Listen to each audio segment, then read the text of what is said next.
Donc ce passage se trouve dans l'évangile de Jean, au chapitre 6, du verset 32 à 59. Jésus leur dit : « en vérité, je vous le dis, ce n'est pas Moïse qui vous a donné le pain du ciel, mais c'est mon Père qui vous donne le vrai pain du ciel. En effet, le pain de Dieu, c'est celui qui descend du ciel et qui donne la vie au monde. » Ils lui dirent alors : « Seigneur, donne-nous toujours ce pain-là. » Jésus leur dit : « C'est moi qui suis le pain de la vie. Celui qui vient à moi n'aura jamais faim, et celui qui croit en moi n'aura jamais soif. Mais je vous l'ai dit, vous m'avez vu, et pourtant vous ne croyez pas. Tous ceux que le Père me donne viendront à moi, et je ne mettrai pas dehors celui qui vient à moi. En effet, je suis descendu du ciel pour faire non pas ma volonté, mais celle de celui qui m'a envoyé. Or, la volonté du Père qui m'a envoyé, c'est que je ne perde aucun de tous ceux qu'il m'a donnés, mais que je les ressuscite le dernier jour. En effet, la volonté de mon Père, c'est que toute personne qui voit le Fils et croit en lui ait la vie éternelle, et moi, je la ressusciterai le dernier jour. » Les Juifs murmuraient à son sujet, parce qu'il avait dit : « Je suis le pain descendu du ciel. » Et ils disaient : « N'est-ce pas Jésus, le fils de Joseph, celui dont nous connaissons le père et la mère ? Comment donc peut-il dire : Je suis descendu du ciel ? » Jésus leur répondit : « Ne murmurez pas entre vous. Personne ne peut venir à moi, à moins que le Père qui m'a envoyé ne l'attire. Et moi, je le ressusciterai le dernier jour. Il est écrit dans les prophètes, ils seront tous enseignés de Dieu. Ainsi donc, toute personne qui a entendu le Père et s'est laissé instruire vient à moi. » C'est que personne n'a vu le Père sauf celui qui vient de Dieu. Lui, il a vu le Père. En vérité, je vous le dis, celui qui croit en moi a la vie éternelle. Je suis le pain de la vie. Vos ancêtres ont mangé la manne dans le désert, et ils sont morts. Voici comment est le pain qui descend du ciel. Celui qui en mange ne mourra pas. Je suis le pain vivant descendu du ciel. Si quelqu'un mange de ce pain, il vivra éternellement. Et le pain que je donnerai, c'est mon corps pour la vie du monde. » Là-dessus, les Juifs se mirent à discuter vivement entre eux, disant : « Comment peut-il nous donner son corps à manger ?» Jésus leur dit : « en vérité, je vous le dis, si vous ne mangez pas le corps du Fils de l'homme, et si vous ne buvez pas à son sang, vous n'avez pas la vie en vous-même. Celui qui mange mon corps et qui boit mon sang a la vie éternelle, et moi, je le ressusciterai le dernier jour. En effet, mon corps est vraiment une nourriture, et mon sang est vraiment une boisson. Celui qui mange mon corps et qui boit mon sang demeure en moi, et moi, je demeure en lui. Tout comme le Père qui est vivant m'a envoyé et que je vis grâce au Père, ainsi celui qui me mange vivra grâce à moi. Voilà comment est le pain descendu du ciel. Il n'est pas comme la manne que vos ancêtres ont mangée, eux sont morts, mais celui qui mange de ce pain vivra éternellement. » Jésus dit ces paroles alors qu'il enseignait dans une synagogue à Capharnaüm. Bonjour à tous. C'est pas bonsoir, mais bonjour. C'était un peu difficile de changer, mais oui. Merci d'avoir nous rejoindre ce soir. C'est un privilège de rassembler. C'est pas toujours évident, mais on est là et c'est une joie. C'est vrai. OK. Aujourd'hui, c'est le deuxième message d'une série basée sur le livre de Jean, sur les déclarations « Je suis ». Mais avant de commencer à regarder Jean 6, j'ai une question pour vous. Et qui, dans cette salle, mange sans gluten? Comme 1, 2, 3. OK. Merci. J'espère que ce message ne vous posera pas trop de difficultés, car nous allons parler très souvent de pain. Je tiens également à dire que je suis désolé. Quelle terrible façon de vivre dans le meilleur endroit au monde pour manger du pain. Je comprends un peu votre situation parce que quand j'étais jeune, j'avais des allergies alimentaires assez graves. La première fois que j'ai pu apprécier le pain, c'était au lycée. Avant cela, j'avais des éruptions et des démangeaisons sur tout le corps. Mon estomac me faisait horriblement mal, mais heureusement, ce n'est pas le cas aujourd'hui. Il y a beaucoup de choses que j'appréciais en France, et la cuisine française en particulier. Mais je pense qu'avant tout, j'aime le pain. La boulangerie préférée de ma famille est à la Croix-Rousse, et elle s'appelle Partisan. Nous avons appris à connaître un peu le propriétaire et sa femme. La première fois que j'ai mangé une de ces baguettes, je me suis rendu compte que je n'avais jamais vraiment goûté le vrai goût du pain. Toute ma vie, j'avais mangé des trucs fabriqués dans des usines qui ne ressemblaient en rien à du vrai pain. À chaque fois que nous retournons aux États-Unis, on a du mal à acheter du pain. Lorsqu'on goûte à la vraie chose, on ne peut plus se satisfaire des substituts. Nous sommes trop gâtés ici en France. Eh bien, même si le titre de ce message est « Je suis le pain de vie », ne vous inquiétez pas les sans gluten, Daniel et les autres. Ce message s'applique aussi à vous. Ce passage est un long discours. Ça, c'est pourquoi on a lu pas mal de versets ce soir. Mais cet long discours qui se déroule entre Jésus, la foule qui le suit et ses disciples. On ne peut pas s'arrêter sur chaque verset, ne vous inquiétez pas. Mais il est important de comprendre que cette première déclaration, « Je suis », de Jésus, nous est présentée dans le contexte d'un long message que Jésus a prêché. Nous allons donc examiner ce message ensemble, un peu comme une étude ce soir. Tout d'abord, nous allons revenir sur ce qui se passait avant notre passage, comme dans un film. Quelques détails importants comme qui étaient les auditeurs de l'époque nous aideront à comprendre le poids de ce que Jésus dit.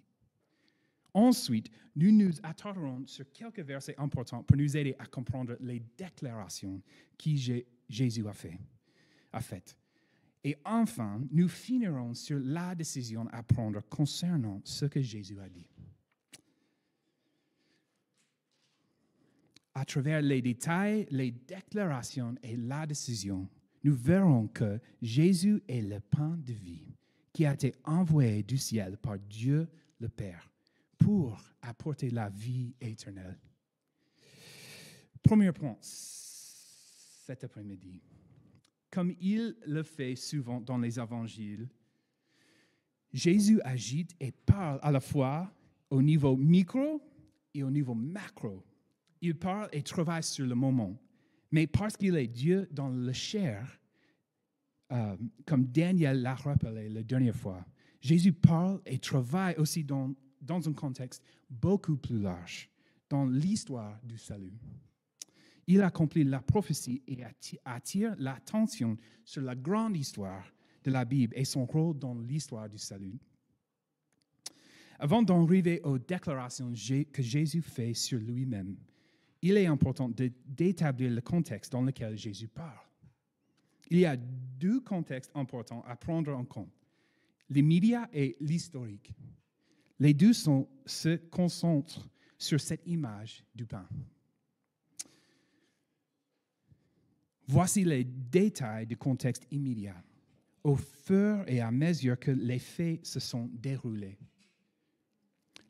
La foule qui suit Jésus vient d'être témoin d'un miracle étonnant. Au début du chapitre 6, Jésus nourrit au moins de 5000 personnes avec 5 petits pains et 2 petits poissons. Après ce miracle, la réponse de la foule est de tenter de faire de Jésus le roi par la force. Ils sont prêts pour la révolution. Ils veulent un roi et un royaume terrestre maintenant. Mais ce n'est pas le plan de Dieu pour Jésus. Alors, Jésus disparaît et arrive de l'autre côté du lac en faisant un autre miracle et en marchant sur l'eau. Lorsque la foule réalise que Jésus est parti, ils décident de le suivre de l'autre côté du lac.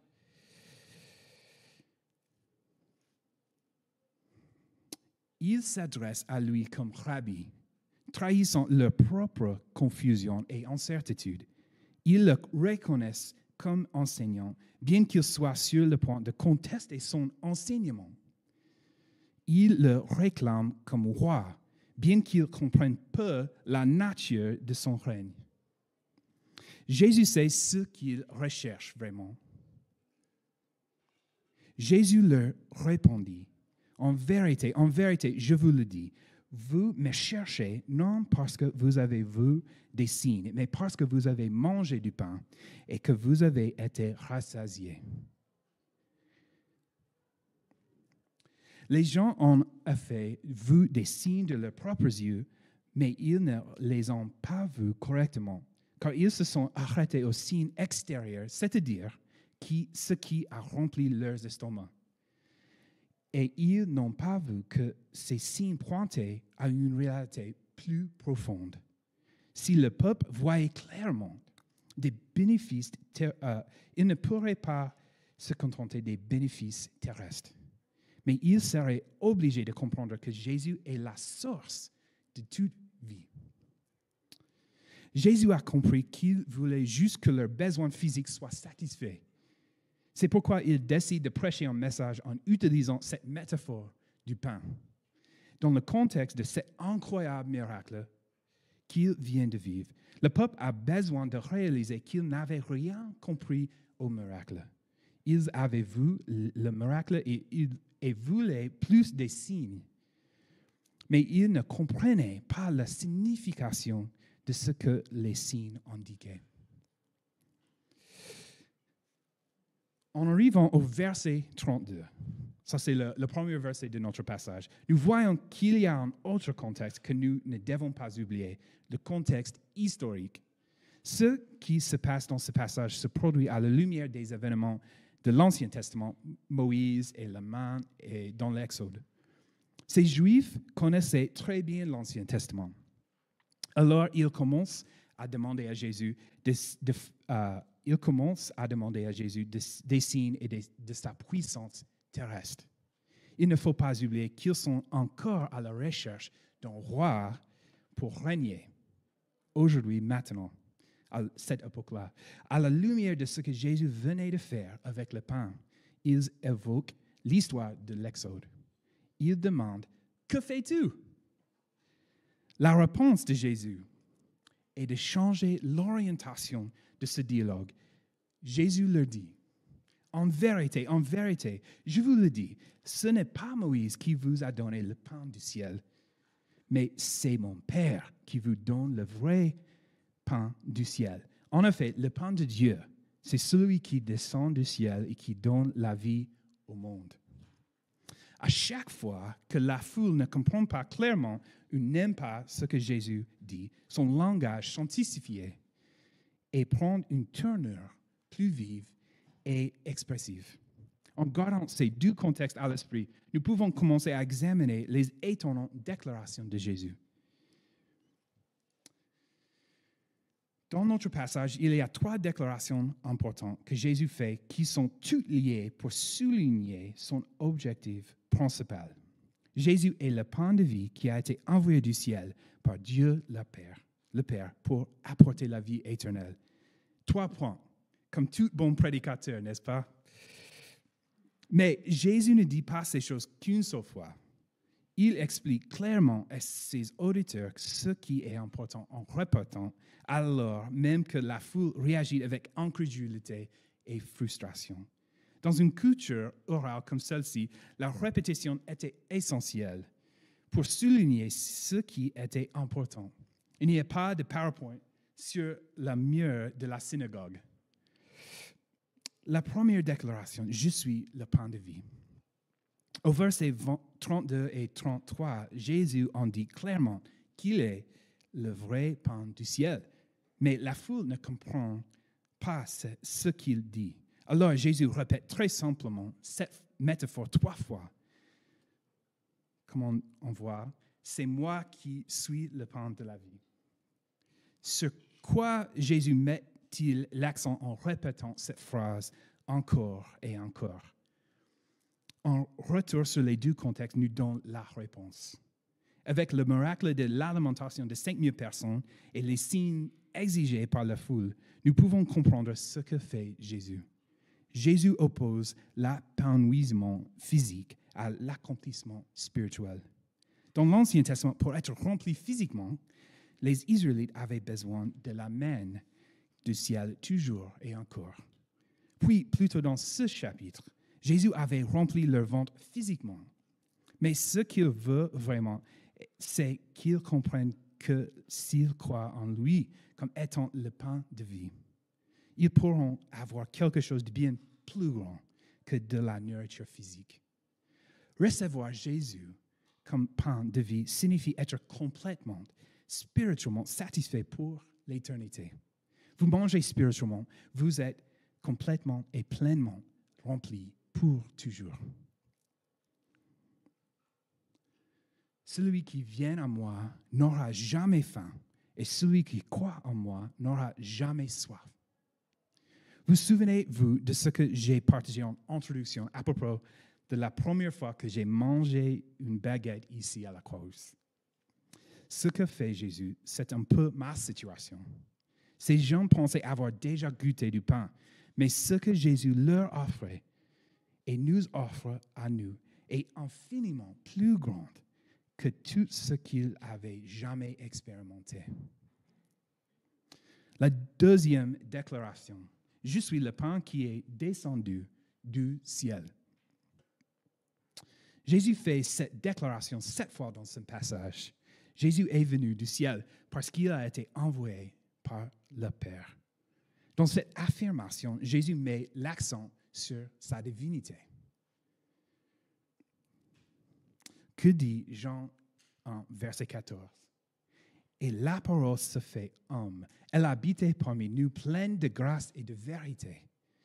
Et nous avons contemplé sa gloire, une gloire comme celle du Fils unique venu du Père. Jésus, à la fois pleinement Dieu et pleinement homme. Alors que Jésus fait cette déclaration, les Juifs réagissent de manière intellectuelle et cela les empêche de croire ce qu'il dit. Les Juifs murmuraient à son sujet parce qu'il avait dit « Je suis le pain descendu du ciel ».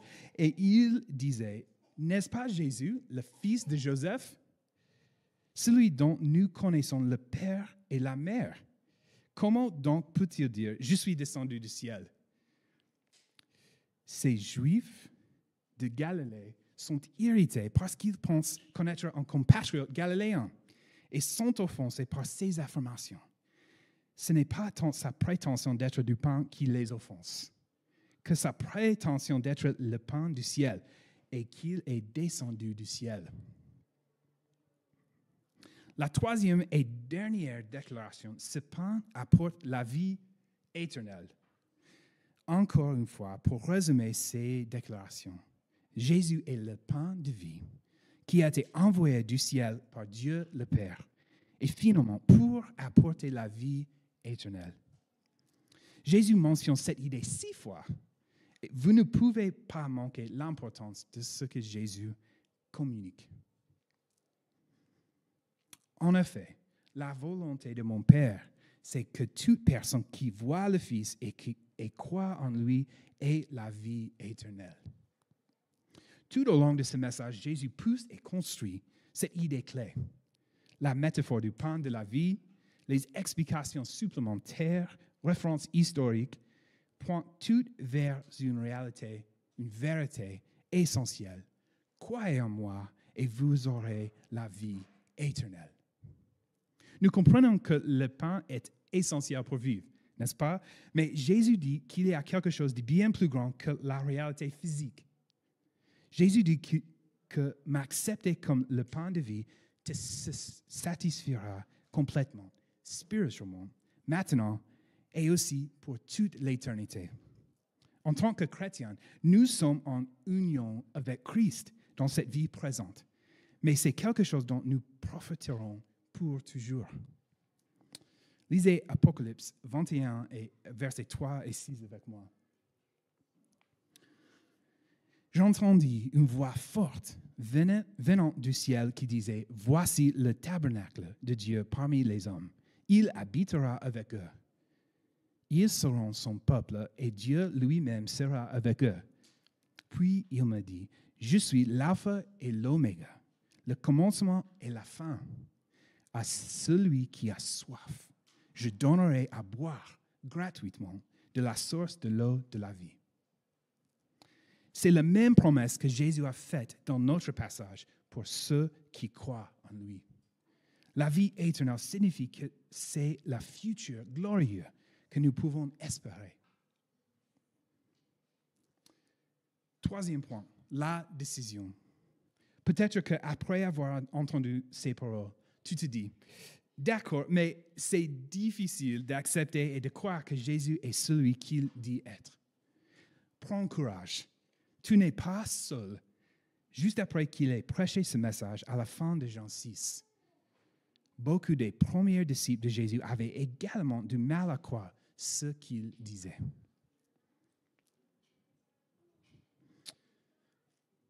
Après l'avoir entendu beaucoup de ses disciples dire, cette parole est dure, qui peut l'écouter? La foule avait toutes sortes de bagages et de présupposés sur qui le Messie était censé être. Il y avait des obstacles intellectuels parce qu'il connaissait le père et la mère de Jésus et où il vivait.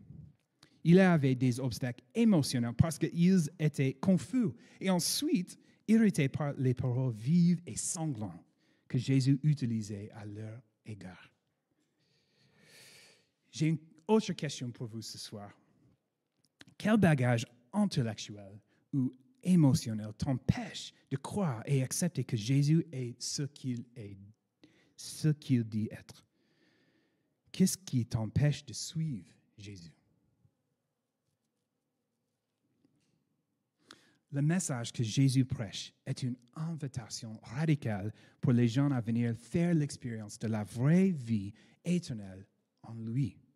Mais j'espère que ce soit tu entends ce message de Jésus comme une invitation pour toi aussi. Mais que signifie croire en Jésus? J'aime bien cette citation. Croire, c'est manger, accepter, recevoir, s'approprier. Il ne suffit pas de venir écouter. Il ne suffit pas d'admirer pour obtenir des informations. Vous devez manger. Vous devez vous approprier. C'est notre responsabilité. Chaque fois que nous sommes confrontés à la vérité sur qui est Jésus, c'est une occasion de répondre, que l'on soit croyant ou pas. Nous pouvons soit faire confiance à Jésus et le suivre, soit dire tout cela est trop difficile pour moi. Je ne peux pas le faire. Alors, j'aimerais vous demander encore une autre question. Quelle est votre décision aujourd'hui? Quitterez-vous cette salle en répondant comme certains de ses disciples? Dès ces moments, beaucoup de ses disciples se retireraient et hâteraient de marcher avec lui. Ou répondrez-vous comme Pierre l'a fait? Simon-Pierre lui répondit, « Seigneur, à qui irions-nous? Tu as les paroles de la vie éternelle.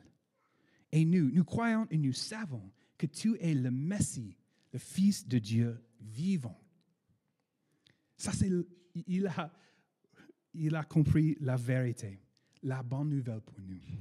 Nous pouvons faire écho à Pierre. Tu as les paroles de Dieu, de la vie éternelle. L'interaction quotidienne avec les Écritures est la façon dont nous pouvons faire l'expérience de la vie avec Jésus maintenant, aujourd'hui sur terre. Vous pouvez maintenant expérimenter ce que vous vivrez pour l'éternité. Mais comment faire? Lire la parole. Engageons-nous à lire la Bible chaque jour. Personnellement, dans nos familles, dans nos groupes de croissance, dans cette salle. Nourrissons-nous de la parole de Dieu en 2021. Il y a quelques semaines sur WhatsApp, j'ai suggéré ce plan de lecture de la Bible que je fais depuis un moment maintenant. Si vous ne lisez pas la Bible de manière disciplinée, il n'est pas trop tard pour commencer. J'ai les exemplaires pour ce mois-ci, le mois de janvier, si vous êtes intéressés. C'est sur la table, au fond de la salle. Deuxième suggestion. Priez la parole. La prière nous donne un moyen d'expérimenter intimement la vie avec Dieu. Et comme nous l'avons souvent vu dans les psaumes, la parole de Dieu est destinée à être priée. La parole de Dieu nous donne les moyens d'exprimer nos désirs, nos besoins, nos pensées, nos joies et nos peines à Dieu.